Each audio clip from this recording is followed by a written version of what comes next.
Hey everyone, I am doing a take two of this video because the last time I attempted it, things were out of sync. My lips weren't in sync with the audio, and I know those videos are super frustrating to watch, so I wanted to redo it. And that attempt was Saturday, so a few days ago now. But here we go again. Apologies if you've already seen this, but it's an important one, so I'm redoing it. While we're waiting for people to hop on, I'll just see if anyone's watching live. Thought I would ask you if you have kids and they go to school, how do you feel about that? And are you sending them to school? If they've started already, how is that going?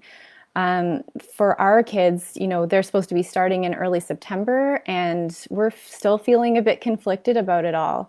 Truthfully, it's hard to know how their day is going to go. If we send them to school, what is their day going to look like? Are they going to even be able to learn in the environment that they end up creating for them? So yeah, we're considering the homeschooling.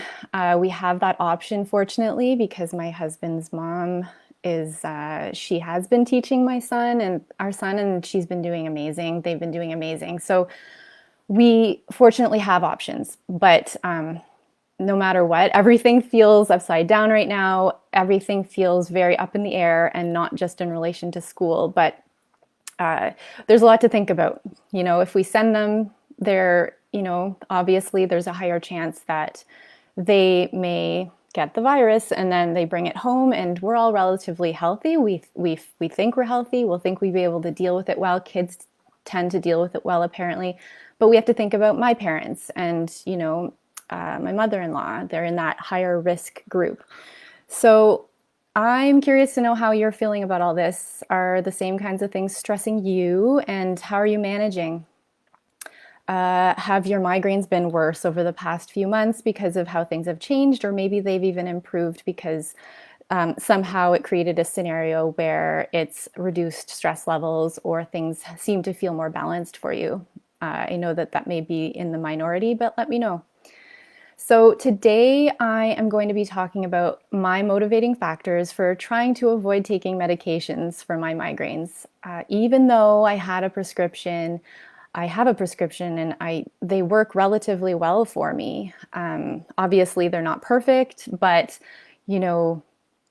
they work. So from a young age, I recognized medication for what it was. I recognized it as symptom management, and definitely not something that was anything you're taking to improve your health. It's more to make things more comfortable and that kind of thing. So I was always interested in trying to find ways to avoid meds whenever possible. But when I started to get regular migraines that, completely disabled me with pain, I got that prescription and I took those pills. It wasn't really a question at the time.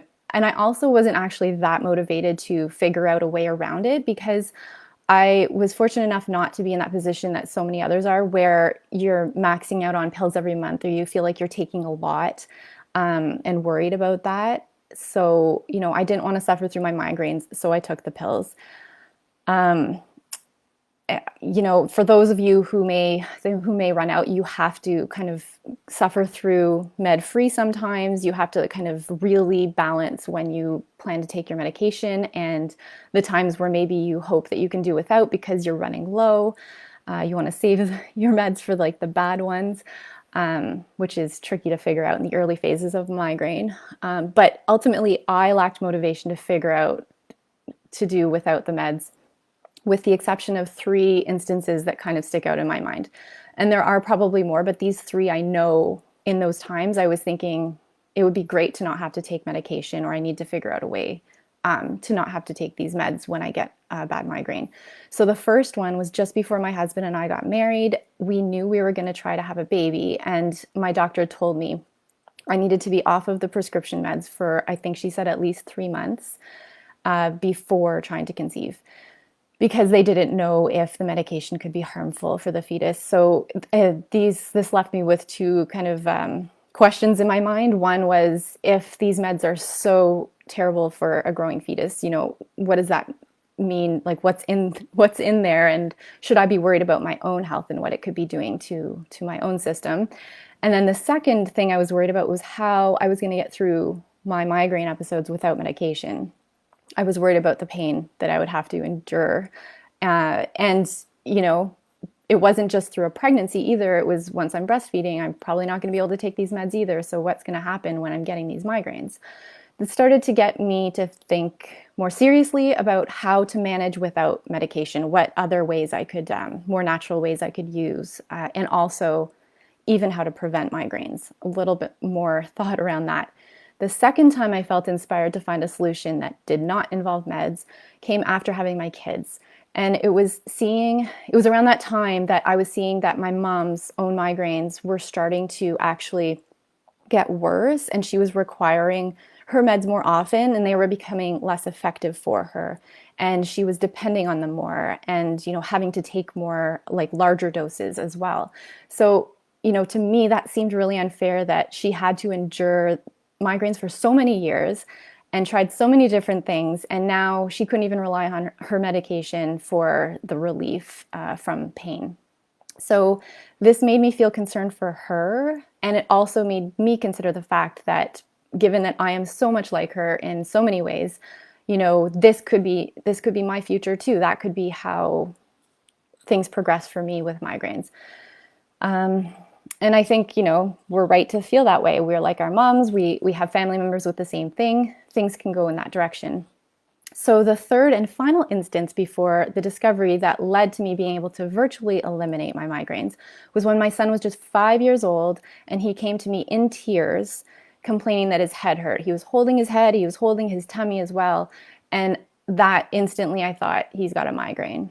And he actually ended up falling asleep on the bed, fully clothed, which was super unusual because he, at that time, still wasn't really going to sleep without an adult laying down beside him to help him fall asleep.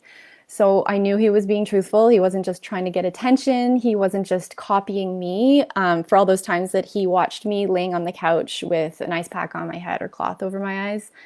And it was then that I realized that my kids were susceptible to migraines too. And that really got my butt in gear to bring things to the next level and trying to figure things out. I didn't want them to go through what I had gone through, what I was going through. And, these things were, awful. They are not something that you want anybody else to have to go through, especially your own kids.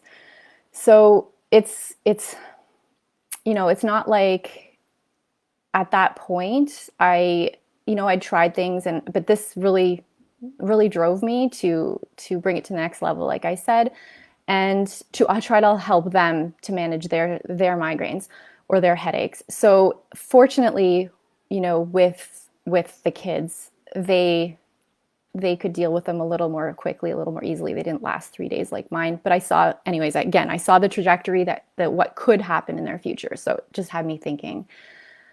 So it's not like, for me at that point, I had tried things in my life. I had, tried to improve my migraines naturally, but beyond these three instances, it wasn't enough. So with me always trying to learn new ways to optimize health and do that, to try to figure out how to do things naturally and to improve health. I was at a point where I was realizing, though, that the resources I was using were a little too general. They were too generic for what I needed. They didn't consider bioindividuality. In other words, they didn't consider my genetics. They didn't consider medical history, past experiences, environment, diet, and lifestyle. They didn't teach me how to adjust to my current circumstance. And they didn't teach me how to tune into how I was feeling and how to track what I was doing and what I was eating and all of that in a way that uncovered patterns. And then it's what I was doing or learning about certainly wasn't teaching me what to do with any findings that I had, any patterns that I had uncovered. So, several times throughout that period, I did manage to make changes that resulted in real meaningful improvements in my migraines. But, and looking back, I can understand now why they worked. It was just a shot in the dark at that time, but I know now why certain things were more effective than others. But if I knew then what I know now, and what I ultimately did to virtually eliminate my migraines to the point where I only get very mild ones that don't put me in bed and they can be managed without meds. If I had something like the method that I've now created, I wouldn't have to have gone through so many of those awful day stopping attacks. So I know that many of you are just trying to get by. I completely understand if you only feel appreciation for your medications that work, and maybe ending your reliance on meds is not one of your goals, and that's okay. But if they aren't working well for you, or if you hate the side effects of your meds, or if you wonder about the long-term effects, you worry about the long-term effects of them, or that they may stop working for you or stop being as effective for you at some point, or if you can't afford your meds, these pills can be really expensive. And if you don't have insurance, it really adds up. And the concern that you'll need more, and then if your insurance isn't, granting you more, or your doctor says that it's not safe to take more, you can find that you're running out of the meds that you need every month. And that can be, worrying, and can cause you to have to endure a lot of pain that, it really disturbs life. So already you're taken out because of all these other symptoms, but with pain, it's something that can really stop you. So looking at how to reduce the frequency and severity and duration of your migraines through other means is really your best option if any of these cases are how you feel. So getting to the underlying factors at play is, your best way to get long-term results. And you can do this while taking meds. You don't have to, it's not black or white. You don't have to completely stop your meds and then do this other thing. It's while you do things, even continue to experiment with additional treatments and procedures. You can still do that while taking care of these other things. So about 2 weeks ago, my 5-year-old daughter was crying. It happened really suddenly. We were playing in the water and she just started crying and holding her head and telling me that her head hurt. So again, it broke my heart to think she's got either a really bad headache or a migraine. I didn't know which it was, and it didn't matter. It still really upset me to see her saying that her head was hurting and that she was in pain. So with kids, it can be as simple as dehydration. It can be like a lack of sleep. Something they ate, if they're eating a little like junk food, or if they're eating something that disagrees with them, it can come on fast. But, luckily with the kids, I use essential oils, which are very safe and natural. And I put a cloth over their head and they usually fall asleep. And when they wake up, their headache is gone, their migraine is gone. But it really, when that happens, it gets me thinking about kids and their susceptibility to migraines. So both my husband and I get migraines. We have migraine, and this makes our kids much more likely to get them too. So the Migraine Research Foundation says that a child with one parent who gets migraines will have a 50% chance of inheriting it. And if both parents have migraines, that rises to 75%.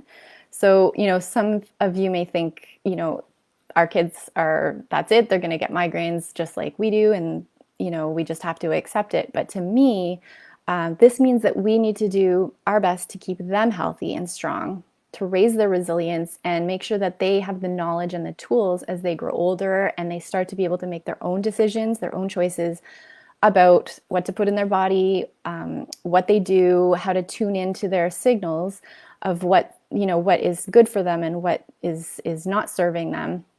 That's my goal, is to help them figure that out, learn how to do that for themselves. And then once we're not so much in control of everything they're doing and eating and all of that, they will still be okay. So let me know in the comments if you worry about your kids or other family members that get migraines. So not just for yourself, but do you think about others who get them, and how to maybe help them go through their journey? So kids, it's hard with kids. Like, kids cry about a lot of things. My daughter cried when, for example, a few weeks ago, we convinced her to put her pet caterpillar back in the garden. She had named him and everything. His name was Slowy, and she cried and cried, but she understood she needed to put him back. But at the time, her needs were more important than the caterpillars, and she really wanted him as a pet. She got upset. And that's upsetting to see your kids like crying upset. But, you know, when it comes to pain and health and all of that, obviously takes it to the next level. And you know when they mean it, when they're crying, you know, for good reason. Anyways, I am reassured by the fact that I've been able to get results, and so many others have gotten results by the method that I teach in the migraine resilience method. So please comment below if you'd like to have a chat about how I may be able to help you in your journey. And I'm going to end it here. I really hope the lips and the sound are syncing. Have a nice week. Have a nice week, you guys, and we'll talk again soon. Bye.